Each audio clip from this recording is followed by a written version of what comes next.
बंधु मु लिपि आपन को स्वागत करुच्ची ओडिया खाना चैनल टी को मु आज प्रस्तुत करने को जाऊँगी दुधुरा पिठा पे मुझे अरुआ चाउल एक कप रे गोटी कप नहीं जाइए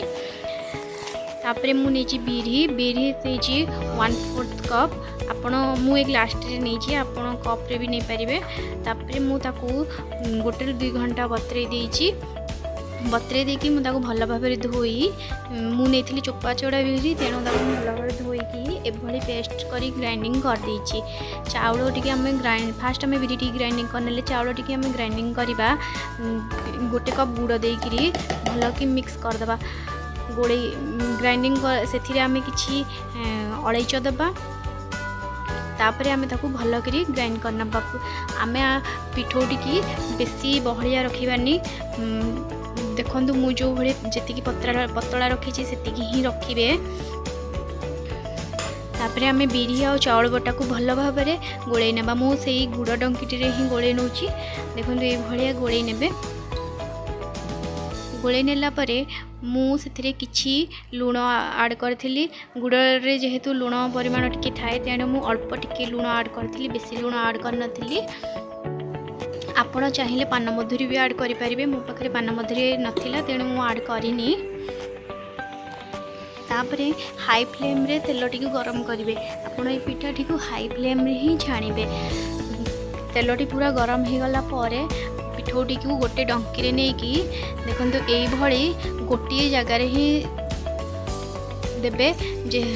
गोटे जगह देवा फल यह राउंड शेप रे बाहरी थाए देखो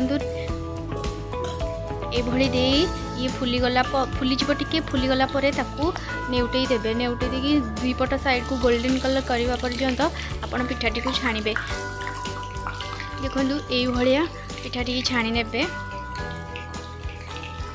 एबे पिठाटी आमर रेडी हो जाइए मु तेल कड़ाई आपको बाहर कर नौची यही ही सब पिठा को छाणिबे आपण फ्लाट कड़ाई छाणिले 2 ରୁ 3 छाणी पारे मो कड़ाई टी छोट थिला गहिरिया थिला तेणु मु गोटे गोटे करी छाणुली सब पिठा को मुझे ही छाणी नेली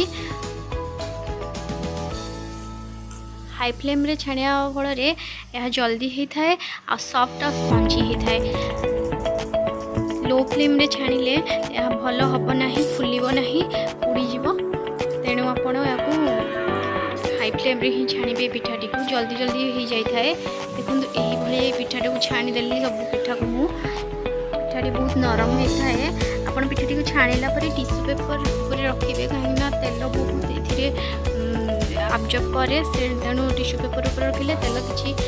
कम लगे ना पिठाटी तेल बहुत लगे मुझे सांगे सांगे छाणी आपको देखापी पिठाटी भांगी देती तेणु मो हाथ में देखो बहुत तेल लगी एबे पिठाटी रेडी प्लीज लाइक और सब्सक्राइब करेंगे।